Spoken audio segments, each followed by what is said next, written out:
Abonne-toi pour ne pas rater les prochaines vidéos.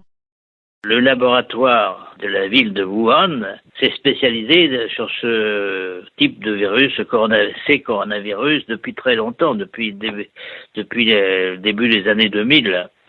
Et donc, ils ont une expertise dans ce domaine, et ce qui m'a poussé à regarder de près, si vous voulez, la description du génome, c'est-à-dire la séquence de l'acide nucléique, qui est un ARN, de ce virus.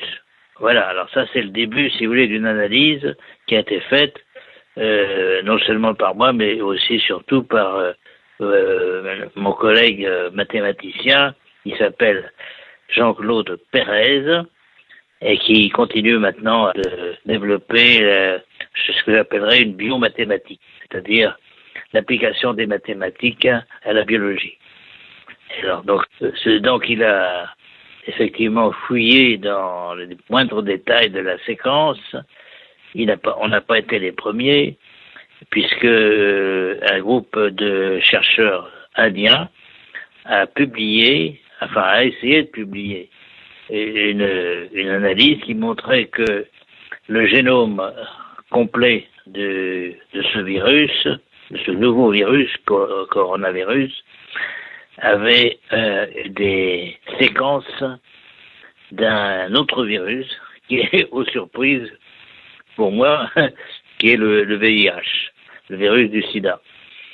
Alors, donc ceci a été publié d'abord par le groupe indien.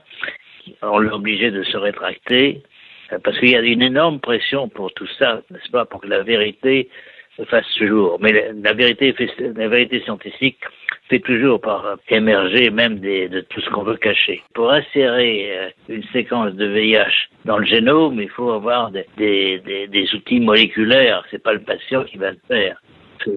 C'est l'homme de laboratoire. Maintenant, il y a quelques années, c'était dur, maintenant c'est beaucoup plus facile. Beaucoup plus facile maintenant. L'hypothèse, c'est que ce virus sort du laboratoire de Wuhan. Il y a un laboratoire de haute sécurité, malgré tout. Ce virus a échappé peut-être à ses promoteurs. Et donc, l'histoire du marché aux poissons est une belle légende, si vous voulez, mais ça n'est pas... C'est pas possible. Il y a très peu de chances qu'un virus de chauve-souris, parce qu'au départ, donc, ils ont travaillé sur un modèle qui est le virus de chauve-souris, et c'est ce virus-là qu'ils ont modifié. Je pense, c'est l'hypothèse la plus raisonnable, c'est de penser qu'ils voulaient faire un vaccin contre le VIH, donc, et utiliser un coronavirus qui, en principe, pouvait être atténué et ne pas donner de maladie, comme vecteur, si vous voulez, comme porteur des antigènes, enfin des parties de molécules du virus du sida qui pouvaient servir à un vaccin.